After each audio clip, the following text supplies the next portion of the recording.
오늘 소개해드릴 소재가 사라지면 내일 당장 삼성전자, SK하이닉스, 현대자동차, 애플 등등 거의 모든 기업들이 제품을 생산하지 못한다고 합니다.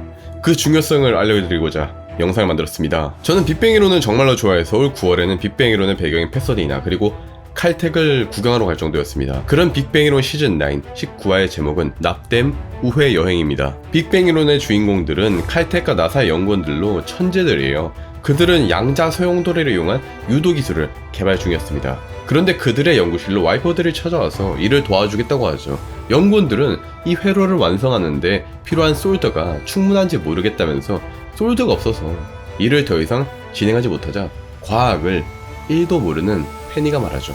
과학자가 솔더가 떨어지다니 믿을 수 없어. 레너드는 답하죠. 재미있는 사연이 하나 있는데 주석과 납의 비율이 60대 40이거든. 하지만 이건 63대 37이야. 고작 솔더가 하나 떨어진 것 때문에 미 공군도 눈독 들이고 있는 신기술 양자 소용돌이를 이용한 유도 기술을 첫 삽도 뜨지 못했어요. 불과 3년 전 일본이 수출 규제를 하면서 난리가 났던 일을 여러분은 기억하시나요? 일본은 우리나라처럼 반도체를 잘 만들지는 못해요. 하지만 그들은 세계적으로도 압도적인 소재와 부품 장비, 줄여서 소부장 기술력을 가지고 있습니다. 그렇기에 일본이 수출 규제를 가해버리자 당시 한국에서는 난리가 났던 거죠. 이게 바로 소부장의 중요성이에요. 더 와닿게 말씀드려서요. 솔더가 없으면 삼성전자 공장에서 나오는 거의 대부분의 제품들은 올스탑이에요. SK하이닉스도 애플조차 그들이 자랑하는 애플 실리콘을 만들기 어렵습니다. 참고로 솔더는요, 일본의 타무라, 고키, 센주 같은 기업들이 최강의 성능을 가지고 있습니다. 제가 2017년경에 솔더 페이스트 국산화 연구를 한 적이 있었는데 시중에 있는 모든 솔더들을 가지고 신뢰성 테스트부터 강도 테스트까지 싸그리 진행해서 그 누구보다도 잘 알고 있거든요. 예를 들어서 빅뱅이론 시즌9에서 주석과 납 비율 63대 37을 썼다고 했죠. 이것도 굉장히 올드한 거예요. 시중에 거의 대부분의 솔더들은 색 305라고 주석 96.5%, 은 3%, 구리 0.5% 비율을 사용하고 있거든요. 삼성전자라던가 하이닉스도 그렇습니다. 그런데 근래에는 모바일 전자제품이랑 플렉서블 소자들이 늘어났기 때문에 저온에서도 납땜질이 가능한 솔더 연구가 많이 이루어지고 있습니다. 실제로 관련 최근 학회 논문들을 보면 대부분 저온 솔더들에 대한 연구입니다. 통상의 솔더가 섭씨 220도에서 녹아서 납땜이 된다면 얘네들은요, 플렉서블 소자들의 열 영향을 주지 않기 위해 한 116도에서 119도 이쯤에서 녹는데 이게 말이 쉽지. 저온에서 녹는 적절한 비율을 찾는 것도 어렵고 저온에서 접합을 하기에 필연적으로 기계적인 강도가 낮을 가능성이 있습니다. 이런 문제점들을 해결을 해야 됩니다. 그리고 이 기술 또한 일본이 강해요. 솔직히 말해서 방금 말씀드렸던 솔더 연구들 사실 다 해주셔도 돼요. 하지만 이런 소재 개발의 중요성을 다시금 기억해 주셨으면 좋겠습니다. 이게 오늘 영상의 사실 핵심이에요. 앞의 내용을 잊으셨더라도 지금부터 말씀드린 내용들 기억을 해 주셨으면 좋겠습니다. 사람들 대부분은요, 아주 유명한 몇몇 소재에만 관심을 가지고 있어요. 이를테면 불화수소죠. 반도체 제조에 필요한 수백, 수천 개의 소재 중에 하나에 불과하지만 이거 하나로 일본의 소나기에서 벗어난 것으로 착각을 하고 있어요. 물론 대중들이 소재들, 부품들, 장비들 하나하나 다 할 필요는 전혀 없습니다. 다만 관심은 가져줬으면 좋겠습니다. 제가 유튜브를 3년째 하면서 느낀 점이 있습니다.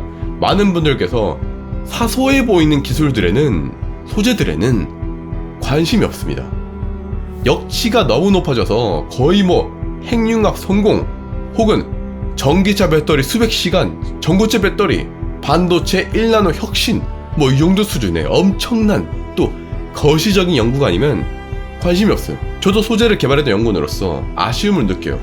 우리 기업들과 연구자들이 고된 노력을 통해서 3년 전 수출 규제가 있었음에도 소정의 성과를 거뒀는데, 이런 성과를 거둘 수 있었던 것은 바로 여러분이 수출 규제 덕에 불화수소, 폴리미드, PR이라는 소재에 관심을 가졌기 때문인데요.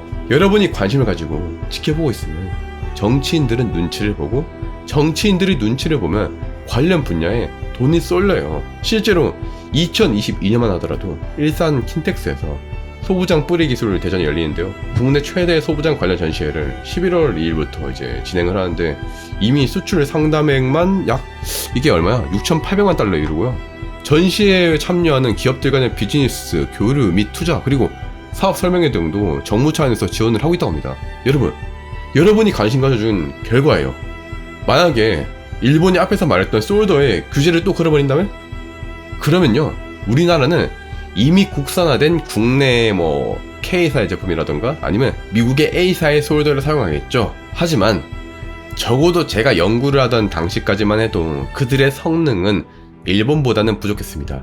안 그래도 애플보다 몇 년 이상 뒤처지는 우리나라의 시스템 반도체 성능이 더 안 좋아질 수 있는 거죠. 왜냐면 신호 지연의 50%가량이 접합부에서 발생하기 때문이죠. 비단 소재만 그런 것이 아니에요. 장비는 더 심합니다. 실험실에 가보세요. 대기업 팹에 가보세요. 우리나라 장비 하나 찾기 어렵습니다. 싹 다 일본산 혹은 유럽, 미국에서 온 장비들이 가득합니다.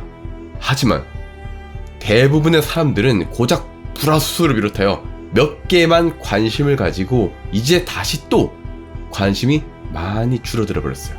여러분이 지금 다시 관심을 가져주지 않으면 다시 예산은 줄어들고요, 연구자들에 대한 지원도 점차 사라지게 되고 역사는 또 반복되게 됩니다. 여러분이 지금 쓰고 있는 이런 아이폰, 갤럭시가 겉으로 보기에는 에게? 싶은 소재들을 이용하여 만들어졌어요. 앞으로도 여러분이 소부장에 관심을 계속 가져주시길 부탁드립니다. 이미 정부랑 기업에서는 엄청난 투자를 하고 있습니다. 여러분의 관심이 필요합니다. 이창양 산업통상자원부 장관은 말했습니다. 투자, 인력, 소부장 생태계 세 가지 모두 정부의 집중 지원이 필요하다. 규제를 개선하고 세제 혜택을 늘리겠다. 관련 학부 정원을 늘리고 소부장 기업의 인력 확보에 집중 지원할 것이다. 그리고 그 관심의 일환으로 11월 2일부터 4일까지 산업통상자원부에서 진행하는 소부장 행사에도 부디 많은 관심 부탁드릴게요. 이거 무료입니다. 일산 킨텍스에서 진행하는데요. 신뢰성 기술 세미나는 사전 등록하시면요, 각 연구원과 대학의 연구원님들이 자동차에 들어가는 전력 반도체 기술 동향부터 자동차 그리고 온갖 신뢰성 기술에 대한 강연들을 모조리 무료로 들을 수 있는 기회를 주고요, 또 직접 보고 느끼실 수 있어요. 무엇보다 대학생분들은 소부장 관련 기업 중에서 정부가 선정한 우수 기업들에 대한 채용 설명이랑 상담도 진행하니까 정말로 취업에 관심 있는 분들한테는 좋은 기회가 될 거예요. 이거 다 무료입니다. 소재랑 부품, 장비에 관심 있는 분들의 많은 관심 부탁드립니다. 돈 들어가는 일 아니니까요.